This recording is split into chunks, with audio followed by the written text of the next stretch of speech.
Good morning. This is Diana Papilli, and this is day 5 of 100 Days of Videos. And here I am in all my morning glory, including my white robe, no hair, no makeup, the whole 9 yards. I figure if my friend Christy can do it on some of her live videos, so can I. Now, why am I coming to you so early? I've only been up and around for about an hour and a half, maybe a little less. And the reason is this morning when I woke up, I had a very, very clear picture and outline and just it was all in my brain of what I wanted to share with you today.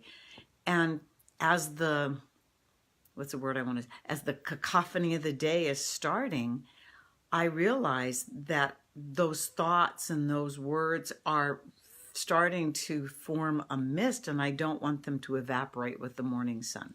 So here I am coming to you early, and I may do this in future broadcasts as well. So yesterday I talked about listening and being silent so we could hear our inner voice. Well, today I would like to talk about those things that we hear. When we first start doing this, and this is no stranger to anybody, if we've been alive for longer than a few minutes, we start hearing this. The first thing we hear may not necessarily be our inner voice. In fact, it probably isn't. It will be noise. Mind chatter, I like to call it. I've heard it called the committee. I've heard it called the enemy voices. I've heard all kinds of things. I've heard what we hear in our own brains when we listen. And a lot of times it's not positive. It's very condemning. It's extremely difficult. And it's basically trying to limit us and cause us to have great fear. I call it mind chatter. So if we listen to our mind chatter, we're not going to ever do anything, accomplish anything, nor will we believe in ourselves. We have to overcome that mind chatter. Well, why is it that we even have mind chatter? Well, mind chatter comes probably from birth. It comes from a time when our parents or those around us, our loved ones, wanted to protect us, to teach us.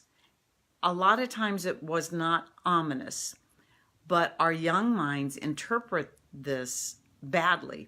For example, if a 2-year-old or a 3-year-old presents his or her coloring to her mom or to a nursery school teacher or whomever, the 2 or 3-year-old, first of all, doesn't have the dexterity nor the ability nor even the brain to realize that, we color these things.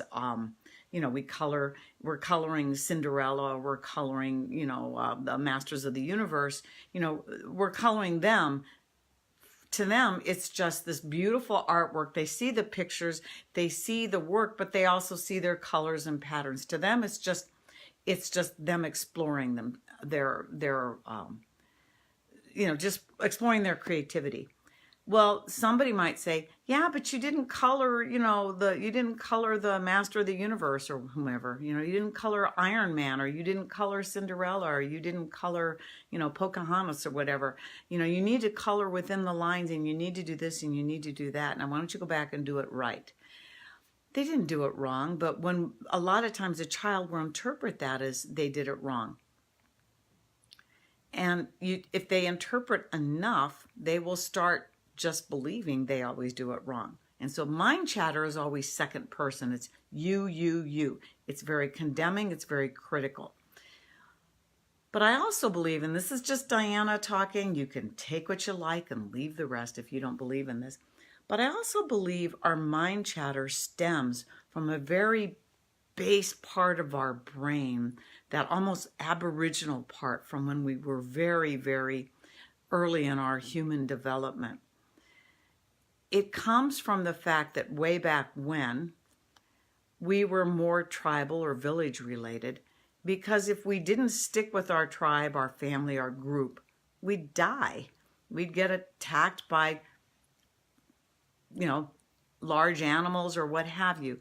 And so we could not venture outside the protected norm because we might not survive. And so I think it's very much that mind chatter is very much a part of our survival brain that's trying to keep us from going out there. No, don't, Diana, don't try to do that extra 20 miles on your bike. Don't try to speed up. Don't go out there and take a risk after you've retired and do these 100 videos. You'll make a fool of yourself, especially sitting here in your white robe. Don't do any of that. It's the part that's trying to keep me protected. It's the part that's trying to keep me alive and survived. It's that very base part of our brain. And so what I've learned over the years, rather than trying to fight this mind chatter and to tell it to get lost, sometimes I can.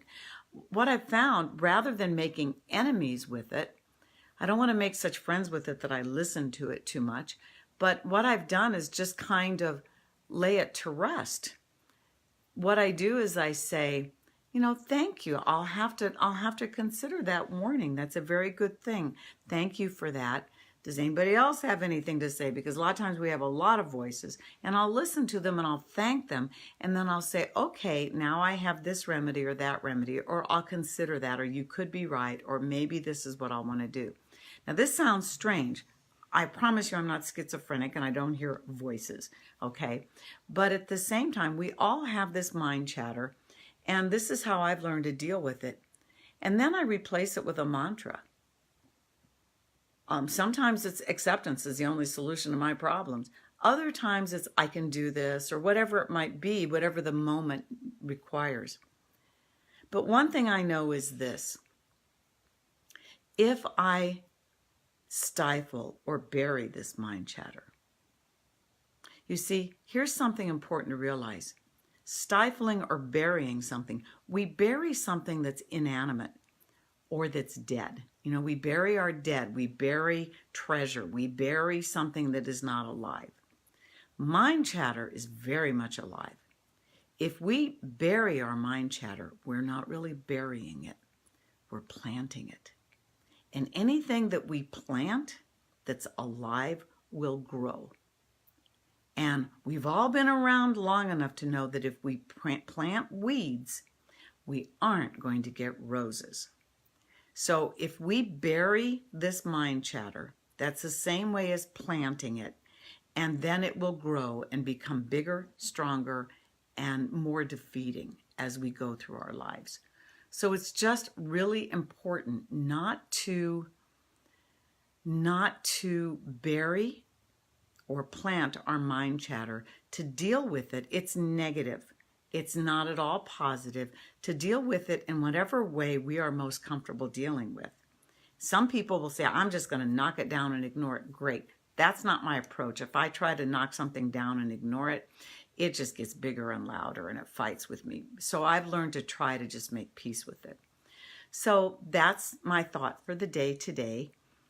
Tomorrow we'll talk about some other things concerning this. And I've already kind of seen a little series coming here with voices and listening and speaking. So today was about mind chatter. And if you missed it, by all means, go back and listen to the beginning and understand why I'm here in my robe. And tomorrow we'll talk more about this. And we'll probably talk about this for the next few days. Have a great day. And I'm actually thinking of riding my bike today if I get a chance. And I hope all of you have a great day. See you tomorrow. Bye-bye.